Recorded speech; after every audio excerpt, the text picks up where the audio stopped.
Hello guys, എല്ലാവർക്കും പുതിയൊരു വീഡിയോയിലേക്ക് സ്വാഗതം. അപ്പോൾ ഞങ്ങളിന്നും ഉണ്ടാക്കാൻ പോണത് ഉപ്പുമാവാണ്. അതായത് സേമിയ ഉപ്പുമാവ് എങ്ങനെ ഉണ്ടാക്കുക നോക്കാം കേട്ടോ. എല്ലാവർക്കും കുറേ പേര് എൻ്റെ അടുത്ത് പറയാറുണ്ട് സേമിയ ഉപ്പുമാവ് ഉണ്ടാക്കാൻ അറിയില്ല. ചിലർ പറയും അറിഞ്ഞാലും കുഴഞ്ഞു പോകും, അത് വെള്ളം കെട്ടും, എങ്ങനെയാണ് ഉണ്ടാക്കുക. അപ്പോൾ പല വിധത്തിലും ഉണ്ടാക്കാം നമുക്ക്. ഞാൻ ഉണ്ടാക്കുന്ന ഒരു രീതി ഞാനിപ്പോൾ പറഞ്ഞുതരാം കേട്ടോ. ഒരേ ഒരു മെത്തേഡ് ഇപ്പോൾ പറയാം. അങ്ങനെ 2-3 സൈസിൽ നമുക്ക് സേമിയ ഉപ്പുമാവ് ഉണ്ടാക്കാം. അപ്പോൾ നമ്മൾ സാധാരണമായി വെളിച്ചെണ്ണ ഒഴിച്ചു, ഉഴുന്നുപരിപ്പ് ഇട്ടു, കടുകിട്ടു, മുളകിട്ടു, പിന്നെ കറിവേപ്പില, പച്ചമുളക്, ഇഞ്ചി ഒക്കെ അരിഞ്ഞ് വെച്ചിട്ടുണ്ട്, ക്യാരറ്റ്.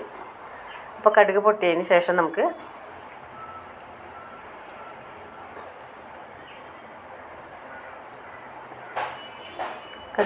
കടുക് പൊട്ടി കഴിയുമ്പോഴാണ് നമ്മൾ ക്യാരറ്റ്, സവാള, പച്ചമുളക്, ഇഞ്ചിയൊക്കെ അരിഞ്ഞ് വെച്ചിട്ടുണ്ട്.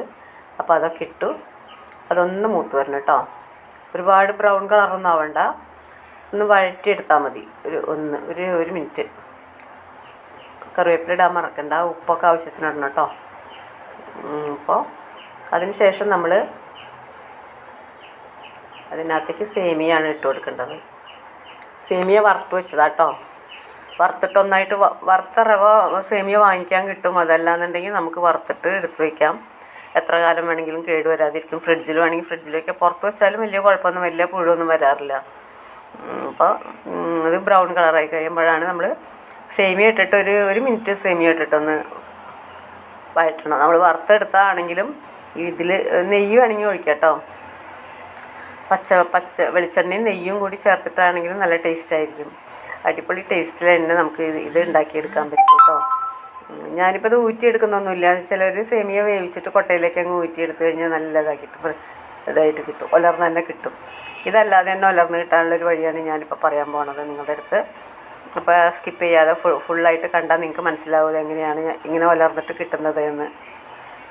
അപ്പോൾ സേമിയ ഇട്ടിട്ട് ഒരു മിനിറ്റ് ഒന്ന് വറുത്തെടുത്താൽ മതി കേട്ടോ. അപ്പോൾ എൻ്റെ വീട്ടിലാണെങ്കിലും സേമിയ ഉണ്ടാക്കിയിട്ട് എൻ്റെ അനിയത്തിയുടെ അടുത്തൊക്കെ പോയാൽ പറയും, ചേച്ചി ഉണ്ടാക്കി തന്നു എനിക്ക്, ഞാൻ ഉണ്ടാക്കിയിട്ട് ശരിയാവില്ല, കുഴഞ്ഞു പോകണു, അതെങ്ങനെയാണ് വെള്ളം കെട്ടിയ മാതിരി ഉണ്ടാവും എന്നൊക്കെ പറഞ്ഞു. ഞാൻ പറഞ്ഞു ഒന്നും ഉണ്ടാവില്ല, അതിനൊരു സൂത്രമുണ്ട്, ലാസ്റ്റ് ഞാൻ പറഞ്ഞുതരാം അതെന്താണെന്ന്. അപ്പോൾ നിങ്ങൾക്ക് മനസ്സിലാവും. വളരെ ഈസി ആയിട്ട് നല്ല അടിപൊളി സേമിയ ഉപ്പുമാവ് നമുക്ക് ഉണ്ടാക്കിയെടുക്കാൻ പറ്റും. അപ്പോൾ ആവശ്യത്തിനുള്ള വെള്ളം ഒഴിക്കുക. ഞാനിപ്പോൾ 2 കപ്പോളം, ഫുള്ളായിട്ടില്ല, ഒരു 1.5 കപ്പും ഇത്തിരിയും കൂടി കൂടുതലുണ്ട് സേമിയ എടുത്തിട്ടുണ്ട്. അപ്പോൾ നമുക്കൊരു 2-2.5 കപ്പ് വെള്ളം ഒഴിക്കാം. കപ്പല്ല, ഗ്ലാസ്സിൽ വെള്ളം ഒഴിക്കാം കേട്ടോ. കാരണം സേമിയയുടെ വേവിനനുസരിച്ചിട്ടുള്ള വെള്ളം ഒഴിക്കണം. അപ്പോൾ സേമിയ വെന്ത് കഴിയുമ്പോൾ ഒരുവിധം തിളച്ച് വരുമ്പോൾ തന്നെ നമുക്ക് തേങ്ങ ഇട്ട് കൊടുക്കാം കേട്ടോ. ആവശ്യത്തിനുള്ള തേങ്ങ ഇട്ടാൽ മതി. ചിലർക്ക് തേങ്ങ ഇടുന്നത് ഇഷ്ടമല്ല, പൊളിച്ചത് കിട്ടും എന്നൊക്കെ പറയാറുണ്ട്.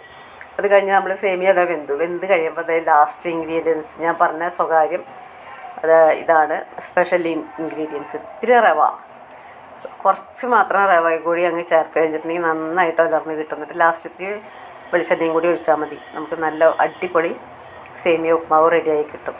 ഇതാണ് എൻ്റെ സീക്രട്ട് ഇൻഗ്രീഡിയൻ്റാണ് കേട്ടോ. ഇത് റവ. അപ്പോൾ ഇതും കൂടി ചേർത്ത് നന്നായി ഇളക്കി യോജിപ്പിക്കുക. കൈ എടുക്കാതെ ഇളക്കിക്കൊണ്ടിരിക്കണം കേട്ടോ, അല്ലെങ്കിൽ കട്ട കെട്ടും. റവ ആയതുകൊണ്ട് പെട്ടെന്ന് കട്ട കെട്ടും കേട്ടോ.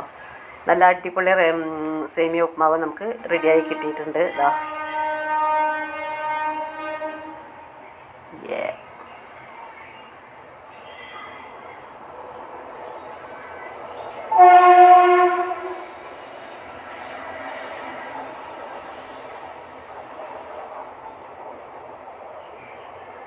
Thank you so much.